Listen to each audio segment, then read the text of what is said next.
Voilà, on arrive à cette dernière session de notre étude de l'évangile de Luc. Nous avons examiné cette galerie, magnifique galerie de femmes dans ce magnifique évangile également. Si vous avez vos Bibles, vous pouvez tourner au chapitre 15 de l'évangile de Luc, un chapitre très très connu, dans lequel nous voyons que des gens et une femme, un homme, deux hommes et une femme ont persévéré pour trouver une brebis qui était dans un danger, pour la femme, une pièce qui s'était rendue inutile parce qu'elle était perdue, et le papa qui avait perdu son fils.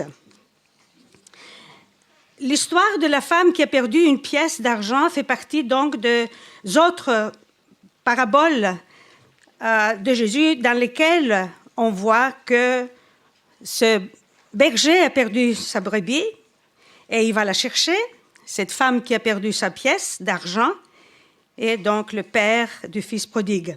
Les trois persévèrent à chercher jusqu'au bout, jusqu'à qu'ils trouvent ce qui était perdu ou les personnes qui étaient perdues. L'emphase ici est mise sur le berger qui a trouvé sa brebis, la joie de la femme qui appelle ses voisines de se réjouir avec elle parce qu'elle a retrouvé sa drachme qui était perdue, et bien sûr le papa qui fait une grande fête pour le fils qui était retrouvé. Pour tous les trois, ils avaient perdu quelque chose ou quelqu'un qui était précieux. La recherche n'a pas été facile, ils ont persévéré et ils ont réussi. Dans le cas de la femme qui a perdu une pièce, elle ne dit pas « ce n'est pas grave, j'en ai encore 9 pièces, je peux m'en passer d'une pièce que j'ai perdue ».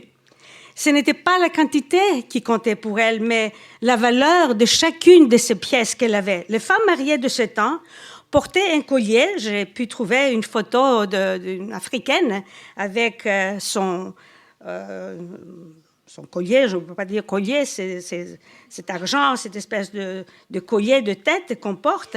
Donc les femmes mariées de ce temps portaient un collier avec 10 pièces. Lorsque une femme perdait une de ses drachmes, une de ses pièces qui faisait partie de son collier, elle était déshonorée, elle était embarrassée. Donc, nous pouvons apprendre des leçons très, très importantes de cette courte parabole. Toutes les pièces d'argent aussi, c'est significatif, portent bien sûr le portrait d'une autorité.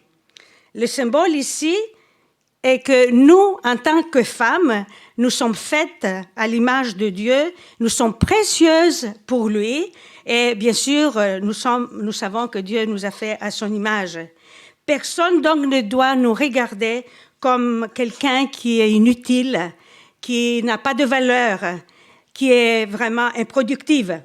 C'est pour cela que quand une d'entre nous est peut-être inutile pour un temps, elle est perdue pour un temps, vraiment, elle manque dans l'ensemble de la communauté chrétienne. C'est pour cela que nous souffrons lorsque nous voyons des gens qui s'éloignent de Dieu, qui s'éloignent de la communauté chrétienne. Il y a plein de leçons qu'on peut recevoir et apprendre de cette parabole. Dieu nous aime et il veut nous avoir avec lui. Il ne dit pas « j'ai assez de personnes, je ne veux pas me soucier pour ceux qui ne sont pas là ». Non, Dieu aime chacun de nous et il veut vraiment qu'on vienne à sa connaissance, comme dit aussi l'apôtre Paul dans 1 Timothée 2,4. Et Luc souligne les paroles du Seigneur Jésus qui a dit « Le Fils de l'homme est venu et cherchait ceux qui étaient perdus ». Et au début de nos messages, de notre série, nous avons dit que ça, c'était le thème aussi de l'évangile de Luc. Qu'est-ce que cela veut dire d'être perdu? D'être comme la brebis qui était hors de la sécurité du berger, dans un endroit dangereux, comme la drachme qui était hors circuit. Et dans le cas du fils prodigue, bien sûr, il était en dehors de la communion et de la relation avec son père. Nous arrivons à la fin de notre retraite, à la fin de cette série, et j'espère qu'aucune d'entre nous va repartir sans avoir vraiment eu une rencontre personnelle avec le Seigneur, surtout peut-être celles d'entre nous qui jusque-là n'avaient pas cette relation. Il ne faut pas vous sentir que vous êtes vraiment pas importante pour Dieu, au contraire. Et cette parabole nous le dit, s'il y a un d'entre nous qui est loin de Dieu, Dieu veut nous avoir près de lui. Alors voilà brièvement l'histoire que nous donne, la leçon que cette histoire nous donne. On continue au chapitre 18, et là nous allons voir la persévérance dans la prière de la part d'une veuve. Vous connaissez cette histoire un peu longue, je ne veux pas la lire au chapitre 18. Une veuve qui vit dans une ville et qui a un problème et qui va trouver les juges de la ville pour lui faire justice. La prière fait partie de disciplines chrétiennes comme le jeûne et le silence. Il n'est pas facile de garder une vie de prière régulière et de prétendre qu'on détient peut-être la meilleure méthode. C'est nous qui savons comment prier. Non, la prière ne se met pas dans les moules. Elle se vit différemment d'une personne à l'autre. Et même si on peut lire des livres sur la prière, on prend peut-être des idées, ça nous inspire, mais votre vie de prière est très différente de la vie de prière de quelqu'un qui est à côté de vous, de la mienne. Et donc, on ne peut pas imiter. Et il ne faut pas critiquer de la façon que les gens prient. L'histoire de la veuve dans ce texte de Luc nous montre que nous devons prier sans nous décourager. C'est ça l'histoire. Vous savez, les paraboles avaient un seul but. Souvent, on fait de dogmes ou de théologie à partir de paraboles, mais ce n'est pas ça le but. Chaque parabole a une seule leçon à nous apprendre. Beaucoup de livres ont été écrits sur la prière. On dit que la prière change les choses. Permettez-moi de vous dire que ce n'est pas la prière qui change les choses, c'est Dieu qui change les choses. Et il y a des gens qui pensent que la prière est un truc, un passe-partout, magique, et une source de puissance. Alors ils prient, ils crient, ils font toutes sortes de gestes, ils passent des nuits entières. Je le trouve très, très souvent maintenant en Afrique, que les gens veulent avoir une puissance, un pouvoir. Et alors on va prier, on va crier, on va rester ensemble toute une nuit. Je vois que des couples se séparent parce que la femme veut aller dans ces réunions de nuit, de prière à Cotonou, à Niamey, à Lomé, je ne sais où. Et alors le mari n'est pas toujours d'accord, le mari me parle à part, la femme me parle à part. Je dis, mais non, ça c'est pas logique que tu divises ton couple parce que tu veux aller trouver la puissance de la prière dans ces réunions. Donc, Dieu nous demande d'avoir un équilibre, mes amis. Et ça, c'est le mot que je voudrais dire et redire et redire. Donc, voyons un petit peu le contexte de cette histoire. Mon temps est limité, hein? Alors, il faudrait que j'aille très, très vite et on a beaucoup de choses à dire. Alors, peut-être ça, ce que je dis, c'est déjà trop. Alors, les Juifs étaient religieux, mais ils avaient l'idée qu'ils ne pouvaient pas s'approcher de Dieu. Ils ne voulaient pas déranger Dieu. Et le Seigneur Jésus donne un enseignement ici sur la prière et il parle de la proximité de Dieu. Partout on voit ça. Dieu est près de nous. Dieu est venu près de nous. Alors, voyons vite les contrastes qu'il y a dans ces trois personnages qui sont mentionnés ici. Les juges de la ville, qui ne craignent pas Dieu. Il y a respect pour personne et ils refusent de faire justice à cette veuve pendant longtemps, dit le verset 4. Pourtant, en tant que juif, il savait que Dieu défendait les veuves, comme nous avons déjà dit. Un verset parmi beaucoup d'autres, ne refuse pas un bienfait à celui qui y croit. Quand tu as le pouvoir de l'accorder, ne dis pas à ton prochain, va et reviens. Demain, je te donnerai quand tu as quoi donner. Dans Proverbe. Après, nous avons la veuve, qui était traitée injustement. En tant que veuve, elle n'avait pas de statut social. Privée de toute ressource pour payer un avocat, on peut dire, pour aller plaider pour elle, alors que le juge était aisé, était riche, mais c'était un homme inhumain. Sa situation à la veuve était désespérée, mais elle se bat, elle persévère pour avoir sa cause.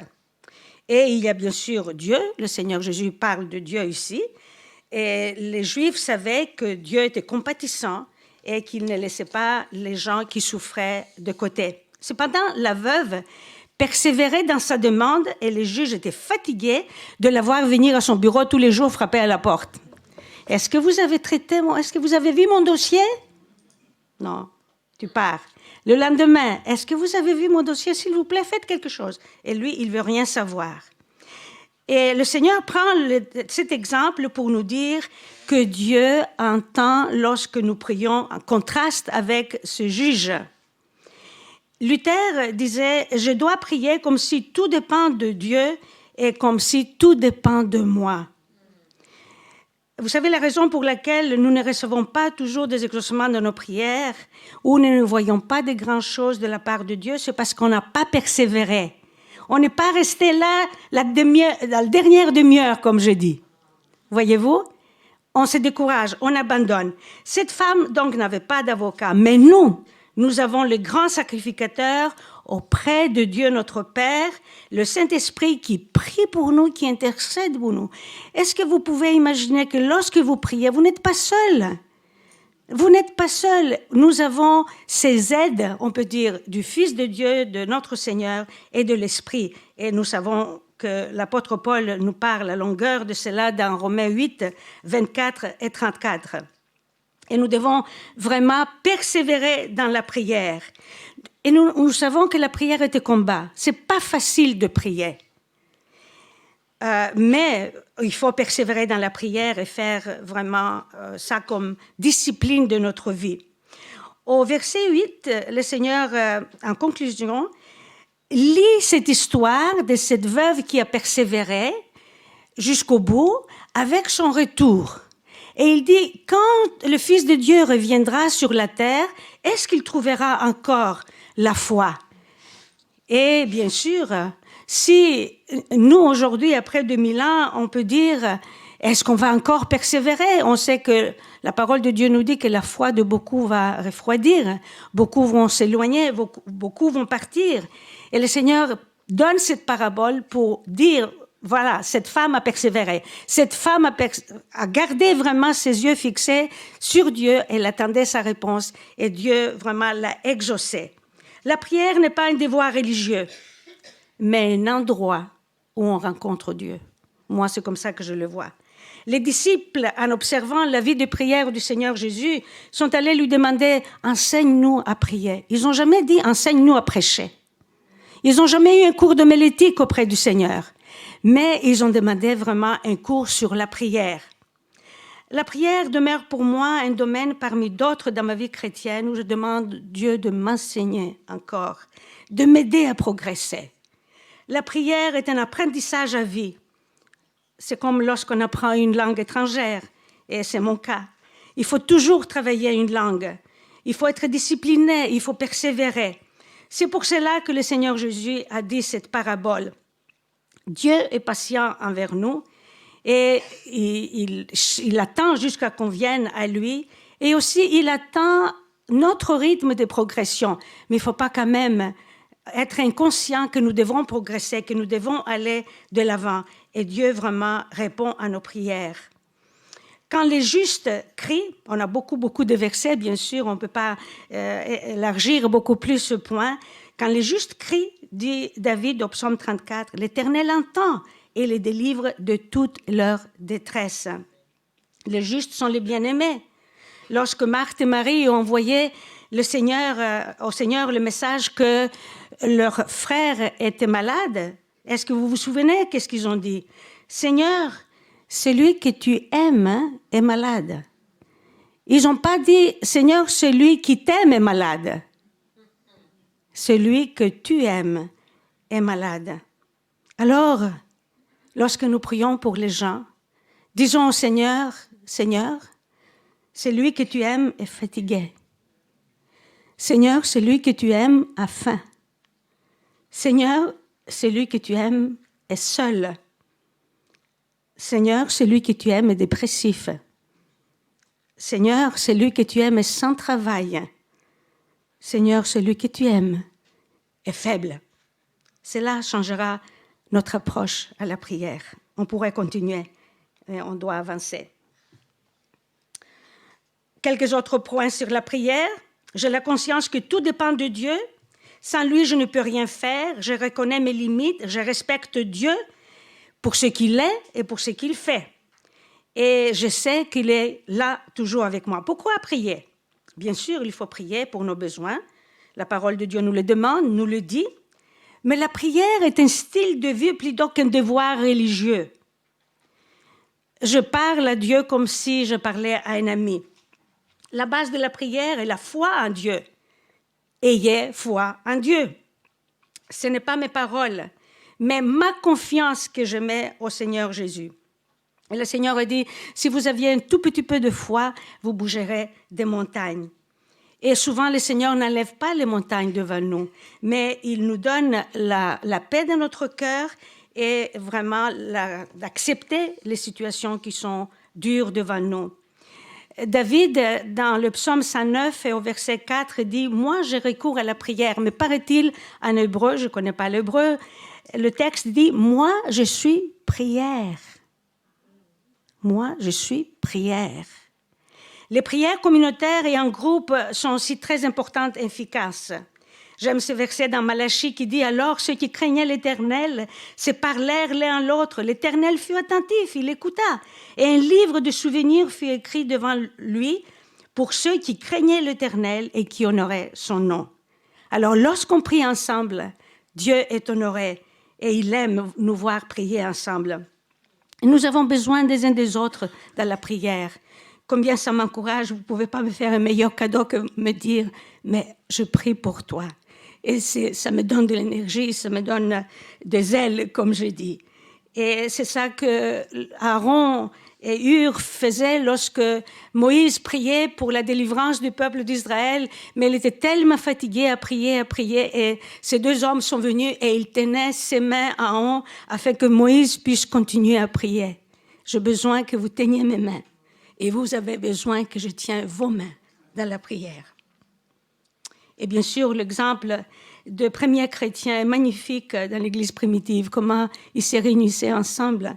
Ils avaient des agapes, bien sûr, ils échangeaient, ils étaient enseignés ensemble de la parole de Dieu, mais aussi ils priaient ensemble. La prière et l'adoration est la louange de nos cœurs, elle est le moyen par lequel nous exprimons notre relation et notre communion avec Dieu. C'est joli, hein? C'est dans ma banque de photos dans mon ordinateur. En plus, c'est dans la prière que nous jouissons de la présence de Dieu, qui est notre ami. Il y a une nuance entre prière, répétition ou supplication, mais vous allez discuter ça dans votre groupe de discussion, vos groupes de discussion. La prière transforme notre vie et la conduit à la conformité de la parole de Dieu. Lorsque j'ai prié, je suis consciente de la parole de Dieu et Dieu me parle et je veux mettre ma vie en ordre si ma vie n'est pas en ordre. Prier, c'est parler avec Dieu, on dit, et on apprend à prier en priant. C'est tout simple, n'est-ce pas? Il y a beaucoup de choses, il y a des écoles de prière, je ne suis pas contre ça, mais aucun manuel, aucun livre, aucun séminaire va vous apprendre comment prier. C'est vous qui allez apprendre comment prier en priant. Et l'exemple de cette veuve est magnifique. Elle nous montre la vérité de Proverbe 25. Avec la patience, on peut persuader le roi.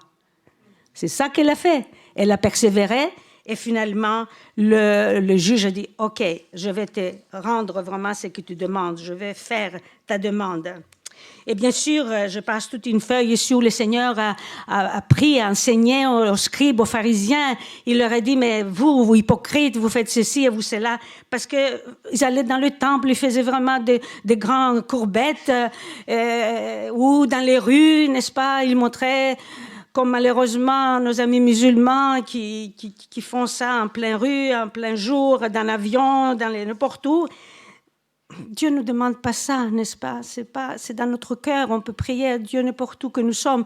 Les gens en prison peuvent prier à Dieu, n'est-ce pas? Sur notre lit de maladie, de souffrance, on peut prier à Dieu. On peut constamment prier à Dieu. Et moi, je dis, c'est ces prières vraiment que Dieu entend, que Dieu exauce. Et cet autre exemple de cette veuve au chapitre 21, maintenant, voyez-vous des choses très pratiques là que nous voyons.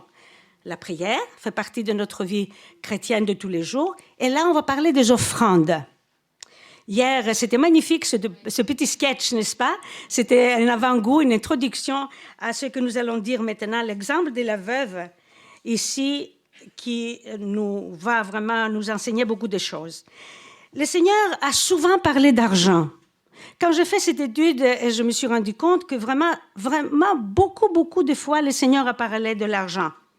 Il connaissait l'attitude des pharisiens au sujet de l'argent et il les a cités, il leur dit qu'ils étaient des hypocrites. Regardez qu'est-ce qu'ils faisaient, les pharisiens. Malheur à vous, pharisiens, parce que vous payez la dîme de la menthe. C'est quoi la menthe? Une plante que nous avons, n'est-ce pas? Pardon? Une mauvaise herbe dans le jardin. Une mauvaise herbe, exactement.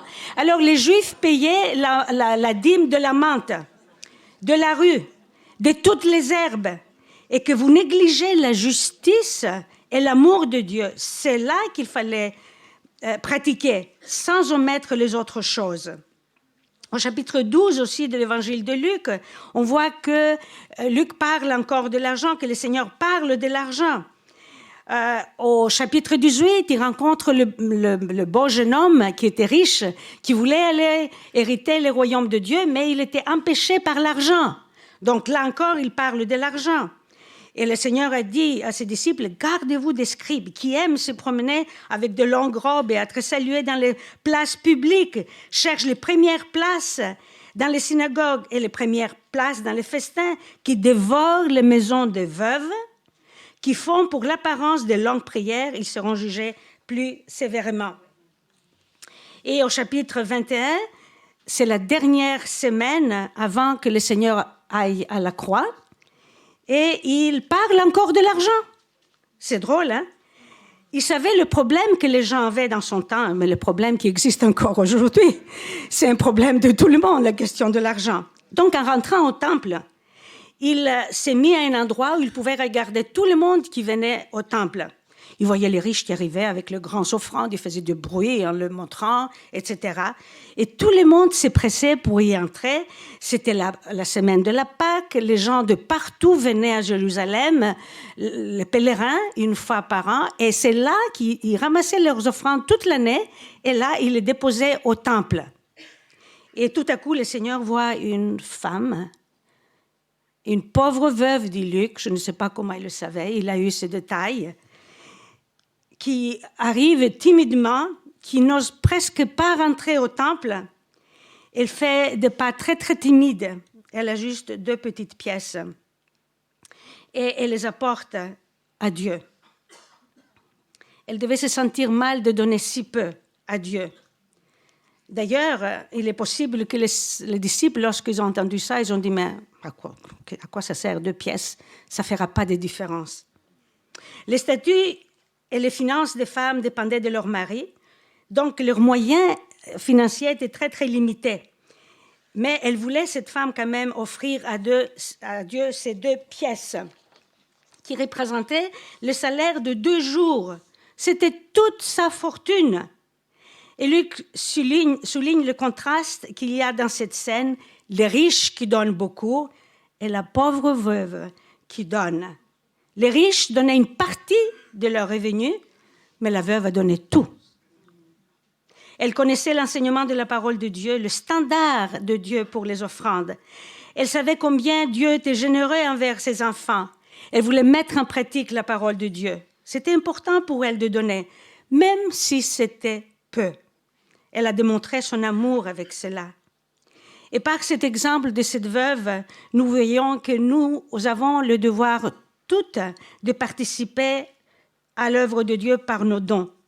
Un proverbe haïtien dit « mais un pile charge pas lourd ». Je le dis bien? C'est bien? Voilà. Voilà. Dans l'Ancien Testament, Dieu a mis l'emphase sur les offrandes de son peuple. L'Éternel parle à Moïse et dit « parle aux enfants d'Israël qui m'apportent une offrande. Vous la recevrez pour moi de tout homme qui le fera de bon cœur. » Voilà le secret. Pas donné par obligation. Et aussi, il dit, prenez sur ce qui vous appartient une offrande pour l'Éternel. Tout homme dont le cœur est bien disposé apportera une offrande à l'Éternel. Et tous les enfants d'Israël, encore Exode 35, hommes et femmes dont le cœur était disposé à contribuer pour l'œuvre de l'Éternel, apportèrent leurs offrandes volontaires à l'Éternel. Beaucoup de chrétiens considèrent leurs dons comme une bonne action envers Dieu pour leur service, pour les services qu'il leur rend. Oh, Dieu était bon pour moi, alors C'est comme un pourboire qu'on donne à un serviteur au restaurant. C'est pas ça, n'est-ce pas? Ils pensent qu'aussi longtemps qu'on peut donner notre dîme aussi, voilà, le reste nous appartient. Mais vous savez, Dieu n'a pas besoin de notre argent. Nous savons ce verset qui dit « Dieu possède tous les animaux de la forêt, toutes les bêtes de montagne, tout l'argent est à lui, etc. etc. » Tout vient de lui et nous lui donnons ce que Dieu met à notre cœur, il nous met à donner. Et David dit « Ô notre Dieu, toi, de toi nous recevons tout et nous offrons cela maintenant à toi. » Et Dieu vraiment veut nous bénir lorsque nous sommes généreux envers lui. Il y a plusieurs façons de donner. Et je vous mets ici quelques versets. On peut donner avec le sentiment que nous faisons un grand sacrifice ou parce que nous voulons accomplir un devoir. On peut donner pour être remercié. On peut donner parce que nous avons toutes sortes de motifs, mais donner procure la joie. Et celui qui donne reçoit plus que celui qui reçoit. Et Jésus est un exemple encore pour nous. Il s'est offert lui-même pour nous, il s'est donné lui-même pour nous. L'apôtre Paul parle des églises de la Macédoine à son époque, qu'ils avaient appris que les chrétiens de Jérusalem passaient par une famine. Alors, ils se sont cotisés, ils ont fait des offrandes volontaires pour envoyer aux chrétiens d'Israël, de Jérusalem, qu'ils ne connaissaient pas. Et l'apôtre Paul, à un certain moment, dit que non seulement ils ont ramassé l'argent, mais il les suppliait, il disait « S'il te plaît, prends notre argent, on veut aussi participer à cette collecte pour les gens qui ont faim en Israël. » Dans G, nous voyons les principes qu'on m'a donnés. Proverbe nous dit qu'il donnait libéralement. Alors, si vous voulez copier ces versets que j'ai, je ne vais pas m'attarder là-dessus. Et bien sûr, aussi Philippiens. C'est une épître que j'aime beaucoup. Je suis philippienne, comme je vous ai dit, mais c'est une épître d'un missionnaire à une église qui le soutenait financièrement. Et l'église de Philippe était parmi les seuls, uniques, on peut dire, qui a participé régulièrement au soutien financier de l'apôtre Paul. Et l'apôtre Paul se trouve en prison à Rome, et de là, il leur écrit une épître comme un missionnaire, comme moi j'écris merci aux églises qui me soutiennent, aux amis qui me soutiennent. C'est ça, c'est une épître d'un missionnaire pour dire merci à l'Église qui lui envoie de l'argent. Bien sûr, puisqu'il est le fondateur de l'Église, il leur donne quelques conseils. Il y a des petites choses qui existent, comme un différend entre deux sœurs qui étaient très actives à l'œuvre de Dieu. Ça sera peut-être pour une autre retraite. Il y a un exemple qui nous donne comment régler les conflits, mais là aussi, il dit que Dieu va pourvoir à vos besoins parce que vous avez été généreux envers moi. Vous avez copié les versets? 4, 19, oui. Et Colossiens 3, 16 à 17. Faire tout pour la gloire de Dieu. Apprendre à donner. Donc, l'enseignement du Seigneur Jésus-Christ a été confirmé par les apôtres. Voilà quelques suggestions. Accepter le principe de contribuer à l'œuvre de Dieu et prendre le risque. Ne pas attendre d'être riche. Faire confiance en Dieu comme la veuve. Apprendre à planifier et à gérer nos finances. Je me souviens de notre premier pastorat à Lyon. Nous étions jeunes en sortant de l'école biblique. C'était notre première église. On avait un salaire qui était suffisant pour 3 semaines. Vraiment 3 semaines. Le salaire n'était pas suffisant pour manger 4 semaines. Alors, il fallait qu'on s'arrange, qu'on fasse que le salaire dure 4 semaines, même si on mangeait des patates à l'eau tous les jours.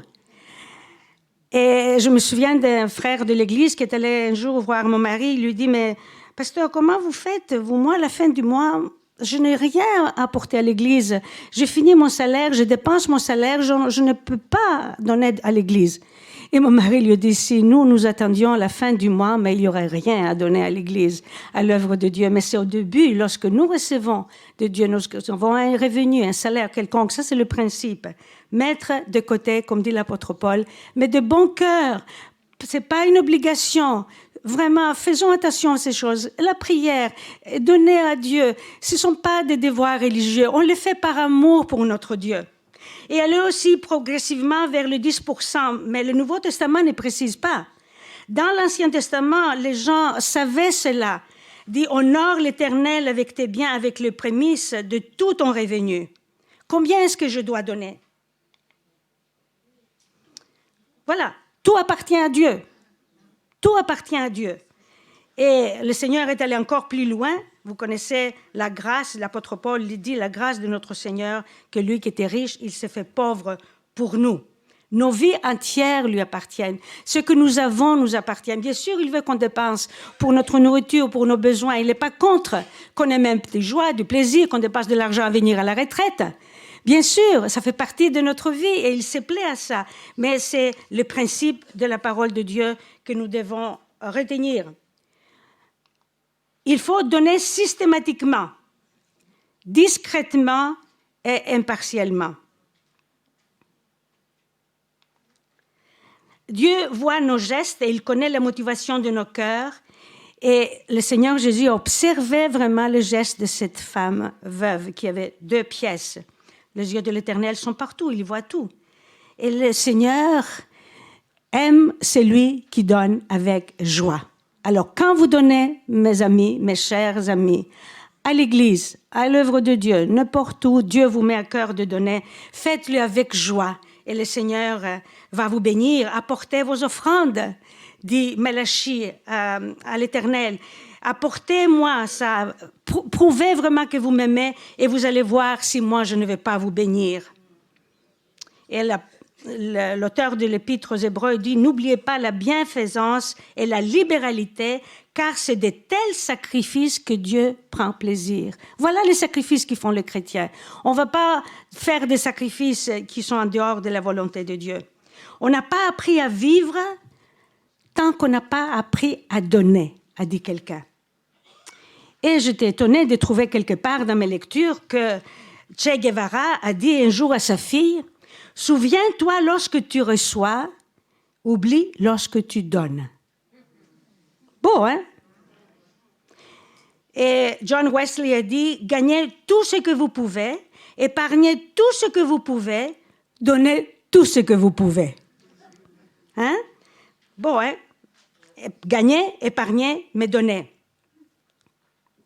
Et il ne faut pas négliger, bien sûr, les petites choses. Sans doute, plusieurs, peut-être parmi nous, sommes comme cette veuve. On n'a pas beaucoup à donner, mais on donne avec joie. Et c'est ça que Dieu veut. Donc, appel à la persévérance, même dans nos dons. Et appel à la persévérance en général. La plupart des gens, comme je disais au début, abandonnent un ouvrage, un projet, juste avant qu'ils réussissent. Non, je ne peux plus, j'abandonne. Alors, il n'y a pas de réussite. Ma mère était une femme très persévérante. J'aime aussi observer mes sœurs en Afrique qui sont très persévérantes. Vraiment, elles sont là, elles travaillent durement et elles avancent petit à petit sans rien attendre. Avant de finir cette série, nous devons mentionner quelques autres femmes que Luc mentionne dans son évangile. Au chapitre 11, nous voyons que c'est une femme inconnue qui a reconnu le Seigneur Jésus et en public, elle dit « Mais heureuse la mère qui t'a porté, n'est-ce pas, qui t'a allaité. » Mais ce qu'elle a fait, cette femme, très vite, je brosse quelques petits pinceaux là avec ces dernières femmes. Ce qu'elle a fait, c'était, on peut dire, culturellement incorrect. Elle mentionne les mamelles à haute voix devant les gens. Et le Seigneur lui répond, heureux plutôt ceux qui écoutent la parole de Dieu et qui la gardent. Et ça, c'est une constante chez notre Seigneur. Vous savez, les gens disent une chose et lui, il met l'emphase sur autre chose, la chose qui est importante. Voyez-vous, tout le temps, il va faire cela. J'avais plusieurs exemples, mais je n'ai pas le temps de les mentionner. Et les mères inquiètes. Au chapitre 18, à un certain moment, on voit qu'il y a un groupe de mères inquiètes qui arrivent vers le Seigneur et ils lui demandent de bénir leurs enfants. Cet acte n'était pas inconnu dans la culture juive. Pendant des centaines d'années, les parents juifs amenaient leurs enfants au temple pour qu'ils soient bénis par les prêtres, comme les parents du Seigneur ont fait avec lui quand il était bébé. il était amené au temple. Pourquoi donc ces mères sont venues au Seigneur Jésus pour qu'ils bénissent leurs enfants au lieu d'aller au temple? Les familles du temps du Seigneur vivaient des choses très difficiles. Il y avait des incertitudes, nous avons dit au début, ils étaient sous l'occupation romaine. Les pays étaient occupés, les chefs religieux mettaient beaucoup de fardeaux sur les gens. Comment élever les enfants dans une telle atmosphère? Les choses se répètent. On entend la même chose aujourd'hui. On dit comment élever les enfants dans une telle atmosphère, dans un tel milieu que nous vivons. Moi, je dis, moi, je m'en vais, j'arrive à la fin de ma vie, je ne sais pas quand le Seigneur me reprend, mais je pense à mes petits-enfants, j'en ai 8 petits-enfants. Qu'est-ce qu'ils vont devenir, ces enfants? Si nous, aujourd'hui, nous voyons des choses qui nous choquent, bien sûr, vous voyez, les mauvaises choses ont toujours existé. Mais c'est pour cela que la parole de Dieu reste éternelle. Et vraiment, le Seigneur n'a pas négligé les enfants. Et il a vu que le rôle des parents était très, très difficile. Et vraiment, il a pris ses enfants dans ses bras et il les a bénis. Donc, il ne les a pas négligés du tout. Et ça, c'est une leçon aussi pour nous, d'apporter nos enfants au Seigneur. On peut parfois rien faire que par la prière les apporter au Seigneur. Il y a un autre groupe. Oups, qu'est-ce qui s'est passé ici encore? Pourquoi ça va en arrière? Vous voyez, je m'appuie là-dessus. Ah, vous n'avez pas vu ma belle photo, là? Si? Vous l'avez vue, celle-là? Oui. Ah, OK. Voilà. Vous savez, je m'appuie là-dessus, ça va de l'autre côté. Pardon. Les filles de Jérusalem, donc, qui pleurent alors que le Seigneur monte vers Golgotha, qu'il porte sa croix, au chapitre 23, les versets 27 à 31, donc sur la Via Dolorosa, comme on dit, portant sa croix, le Seigneur voit ce groupe de femmes qui pleurent, qui sont désespérées parce qu'elles l'ont suivi peut-être aussi, et elles savaient qui il était. Combien elles étaient, nous ne le savons pas. Encore une fois, jusqu'au bout de sa vie, il porte la croix, il monte vers Golgotha, il voit ce groupe de femmes qui pleurent et il leur dit, ne pleurez pas pour moi, mais plutôt pour vos enfants, encore les enfants. Il sait que le temps difficile allait venir, il sait qu'est-ce qui attendait ces gens qui vivaient là, à ce moment. Donc, il met encore l'emphase sur autre chose, vous voyez, elle pleure pour lui, et le Seigneur dit, pleurez plutôt sur vos enfants. Et on arrive à notre conclusion. J'ai mis plusieurs photos ici, que vous allez vous reconnaître de mes retraites ici, à Martinique, ailleurs. Nous avons vu donc que les femmes avaient une place très importante dans la vie de notre Seigneur. Le docteur Luc a pris la peine de nous décrire tous ces magnifiques portraits de femmes d'hier. Elles ont toutes été transformées au contact du Seigneur lorsqu'elles ont eu un face-à-face avec lui. Il a commencé un processus de transformation et de guérison et il les a façonnées comme le grand potier sait bien le faire. Il les a acceptées telles qu'elles étaient, mais elles pouvaient aller plus loin et il a rempli le vide qu'elles avaient dans leur cœur. Ces femmes sont devenues ses amies et sont devenues ses supporters, ses fans. L'amour et le respect qu'il leur a manifesté étaient l'élément qui les a gardés fidèles à lui jusqu'au bout. Croire aux promesses de Dieu, expérimenter une guérison, jouir de son pardon, le servir et persévérer. Prenons donc courage. Nous, les femmes d'aujourd'hui, c'est une photo de Madagascar là, car nous avons une grande valeur aux yeux du Christ. Il connaît nos besoins particuliers. Il veut intervenir dans nos vies. Les histoires de la vie de ces femmes d'hier dans l'évangile de Luc couvrent, si vous avez remarqué, toute notre vie chrétienne. En partant par le salut qui est déclaré avec la venue du Seigneur Jésus-Christ, que Marie était l'instrument de cette naissance, nous avons toutes les phases de la vie chrétienne et le progrès spirituel que nous devons faire. L'exemple de ces femmes est là pour nous encourager dans notre cheminement avec Dieu. les leçons qu'elles nous laissent, vraiment, sont formidables et sont profondes et sont grandes. Nous devons suivre donc leur exemple.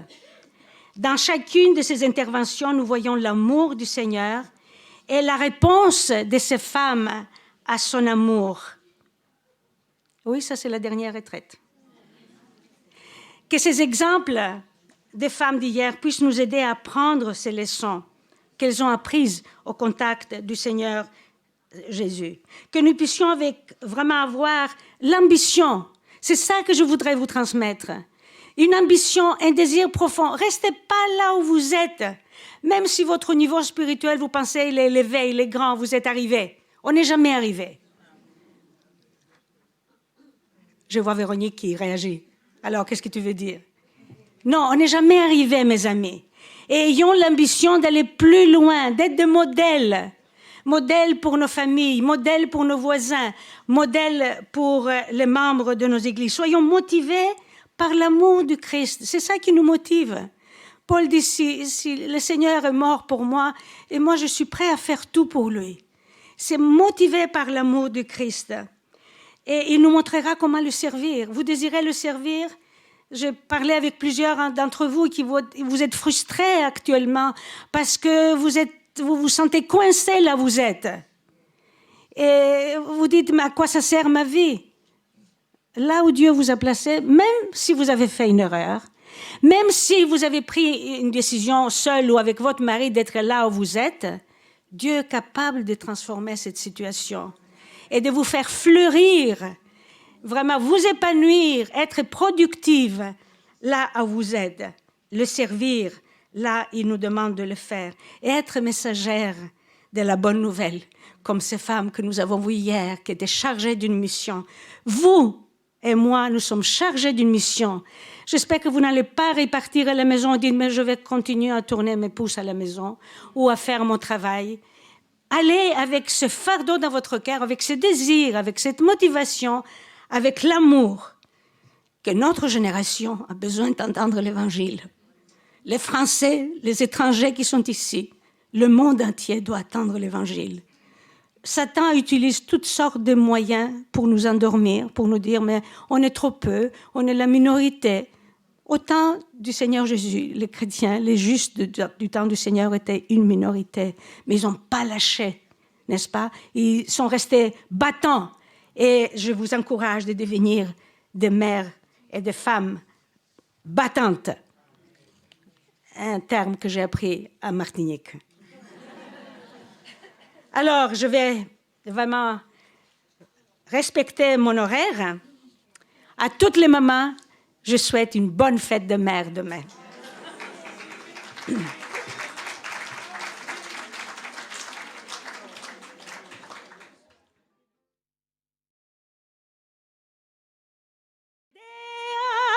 Marcher dans ses voies, reçoit tout son pardon et sa bénédiction. Va en paix dans la joie, dans l'amour. Que la grâce de Dieu soit sur toi pour t'aider à marcher dans ses voies. Reçois tout son pardon et sa bénédiction. Va en paix dans la joie, dans l'amour. Merci beaucoup. Vous avez été un groupe de femmes merveilleux.